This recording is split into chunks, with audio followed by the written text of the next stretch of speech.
Surah Al-Munafiqun, surah yang ke-63. Assalamualaikum warahmatullahi wabarakatuh. Alhamdulillah wa kafa wa salatan wa salaman ala ibadil ladzina astafa wa ba'd. Muslimin muslimat yang dirahmati Allah sekalian, surah yang akan kita bicarakan hari ini adalah surah Al-Munafiqun, surah yang ke-63, mengandungi 11 ayat, diturunkan di Madinah. Secara umumnya surah Al-Munafiqun ini memberi makna orang-orang yang munafik. Surah ini menerangkan tentang ciri-ciri dan sifat orang munafik dan apakah yang mereka lakukan kepada baginda Nabi SAW dan kepada seluruh umat Islam secara keseluruhannya. Antara sebab nuzul surah ini adalah pada suatu hari ketika tentera muslimin pulang daripada peperangan Bani Mustalik ataupun juga dikenali sebagai perang Muraisi'. Terdapat dua orang sahabat bergaduh untuk mendapatkan air. Satu sahabat bernama Jahjah bin Mas'ud daripada Muhajirin, yang kedua Sinan bin Wabar daripada kalangan Ansar. Berebut sehingga berlaku ketegangan seolah nak bergaduh. Lalu Abdullah bin Ubay bin Salul melihat perkara ini dan mengambil langkah, mengambil peluang dengan menghasut golongan Ansar ini supaya memusuhi golongan Muhajirin dan juga Nabi SAW. Dia mengatakan mereka, yakni golongan Muhajirin ini, telah mengambil kesempatan ke atas kebaikan kita, seolah-olah gemukkan anjingmu nescaya dia akan memakan kamu. Itu adalah bentuk provokasi yang disebutkan oleh Abdullah bin Ubay. Lalu dia mengeluarkan satu kenyataan yang sangat kurang ajar, iaitu dirakamkan oleh Allah Subhanahu Wa Taala dalam Al-Quran, la tunfiqu ala man 'inda Rasulillahi hatta yanfaddu. Janganlah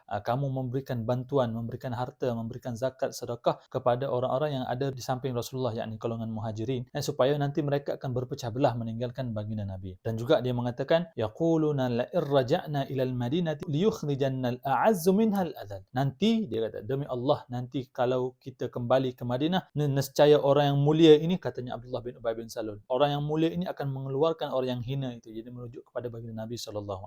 Perkataan ini didengar oleh seorang sahabat bernama Zaid bin Arqam yang pada waktu itu masih lagi remaja. Beliau melaporkan kepada baginda Nabi apa yang Abdullah bin Ubay sebut. Lalu Nabi pun memanggil Abdullah bin Ubay, menyatakan, betul ke kamu mengatakan sebegini? Namun dia bersumpah, Abdullah bin Ubay bersumpah menafikan perkara ini. Dirakamkan oleh Allah Subhanahu Wa Taala dalam Al-Quran, yattakhiduna aymanahum junnatan fasaddu an sabilillah. Mereka menjadikan sumpah mereka itu untuk menyelamatkan diri mereka. Disebabkan Abdullah bin Ubay ini merupakan seorang tokoh yang besar dan dihormati di Madinah. Jadi apa bentuk yang dia menafikan pendustaannya itu dan meletakkan bentuk pendustaan itu kepada Zaid, kepada sahabat. Lalu menyebabkan beliau ni merasa inferior dan merasa takut, menyangka Zaid ni betul-betul salah, sehingga kan merasa sangat malu dan tidak berani untuk keluar daripada rumah. Kemudian Allah Ta'ala menurunkan wahyu membenarkan apa yang disebutkan oleh Zaid, menegaskan apa yang disebutkan oleh orang munafikin, dan Allah Ta'ala menukilkan perkataan Abdullah bin Ubay bin Salul di dalam Al-Quran dengan nas perkataan tersebut, sekaligus membersihkan nama Zaid bin Al-Arqam. Kemudian Allah Ta'ala menyebutkan juga ciri-ciri orang munafik ini, wa idza ra'aitahum tu'jibuka ajsamuhum wa in yaqulu tasma' liqaulihim ka'annahum khushubun musannadah. Apabila kamu melihat tubuh mereka, kamu akan merasa takjub dengan kehebatan mereka, dengan nampak hebat, nampak gah. Dan apabila kamu mendengar kalam mereka, kamu akan merasa takjub dengan kalam mereka. Tetapi mereka itu sebenarnya ka'annahum khushubun musannadah, kayu yang tersandar, jiwanya mati, tidak dapat menerima iktibar, mengambil iktibar daripada ayat-ayat Allah Subhanahu Wa Taala. Dan mereka ini senantiasa berada dalam keadaan takut. Apabila ayat-ayat yang datang, ayat-ayat yang membentuk memberi peringatan, mereka merasakan ayat itu jatuh kepada mereka. Kemudian apabila ternyata perkara ini, maka diajak Abdullah bin Ubay bin Salul dan orang munafikin untuk berjumpa dengan Nabi dan meminta maaf kepada Nabi. Tetapi untuk Nabi meminta maaf kepada Allah, memohon ampun kepada Allah, tetapi dia mengangkat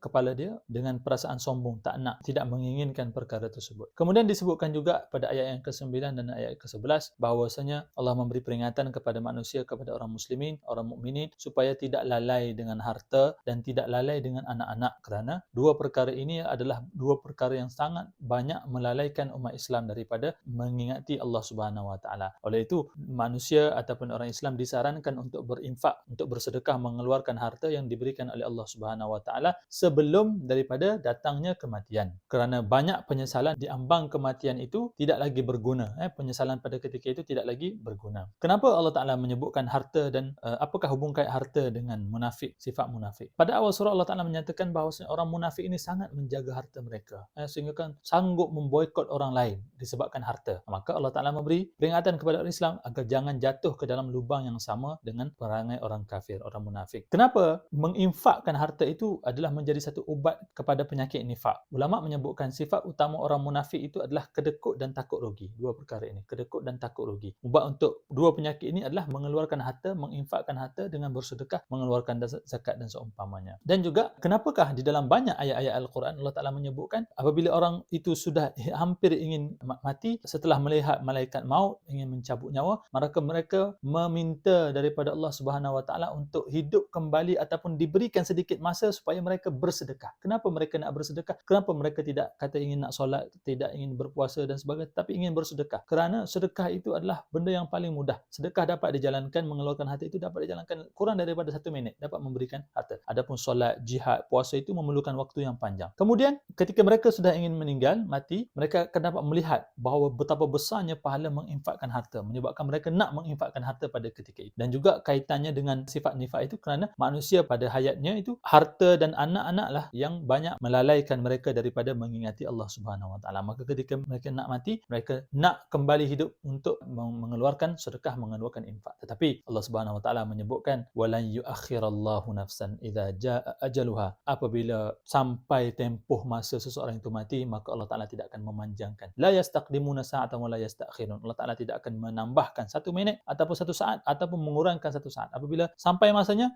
sampai waktu itulah dia akan mati, tidak ditambah maupun dikurangkan masa hidupnya itu. Jadi ini adalah satu perkara penting untuk kita renung-renungkan, lihat-lihat kembali apakah kita mempunyai ciri-ciri munafik ini, dan kalau ada, hendaklah kita beristighfar, hendaklah kita membuang sifat-sifat munafik ini, dan hendaklah kita selalu ingat bahawasanya sekarang ini waktu aku ada masa untuk bersedekah, untuk melakukan amal ibadah dan sebagainya, maka inilah waktunya. Jangan kita menangguh-nangguhkan untuk melakukan kebaikan, dan jangan kita meranggap alah sedekah sedikit, aku tak ada duit, aku nak sedekah RM1 je. Jangan kita meranggap remeh satu amalan yang kecil. Boleh jadi satu amalan kecil itulah yang akan menyelamatkan kita daripada api neraka. Jangan kita menyangka orang yang bersedekah banyak, orang yang ada duit banyak, bersedekah banyak, itu Allah Ta'ala menerima sedekahnya. Belum tentu. Apa yang Allah Ta'ala lihat adalah apa yang di dalam hati. Boleh jadi orang yang sedikit itu merasa malu, merasa hina dengan sedekahnya yang sedikit. Boleh jadi orang yang banyak bersedekah itu merasa bangga dengan banyaknya dia bersedekah, disebabkan oleh perasaannya itu, maka Allah Ta'ala menolak sedekahnya orang yang bersedekah banyak. Boleh jadi. Jadi mudah-mudahan kita melihat kembali, kita koreksi balik diri kita agar tidak termasuk daripada kalangan orang yang Allah Ta'ala